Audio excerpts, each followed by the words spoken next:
The contract signed in 2006 for DP World to operate the Durale container terminal in the port of Djibouti was meant to last for 30 years.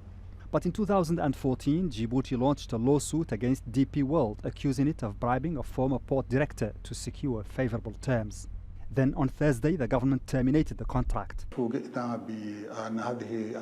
We're surprised the contract is so unfair and detrimental to our rights and our national sovereignty, and that's so many years after signing it. When we asked about the need to enlarge the ports and build new ones, we were told we had no right to do that. Dubai is infuriated and has described the move as oppressive and cynical and as an illegal seizure designed to force the Dubai Ports World to renegotiate the terms of the concession. DP World is seeking international arbitration. Djibouti says the decision is final. The Republic of Djibouti apply its right. This is a business, this is not politics. Their 33%, we will pay.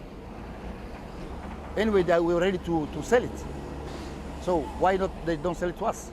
But behind the dispute, there's fierce international competition to control the Red Sea. The port of Djibouti is considered one of the most coveted pieces of real estate in the Horn of Africa, strategically located on the Strait of Bab el-Mandeb. The shipping lanes link the Indian Ocean to the Red Sea, channeling more than half the cargo between Europe and Asia. Djibouti is also close to regional conflict zones including Yemen, Somalia and Sudan, as well as the Suez Canal. Because of its strategically important position, the United States chose Djibouti to set up its first permanent military base in Africa. More than a dozen drone flights are operated daily from Camp Lemonnier, as well as training and planning for security operations across the region.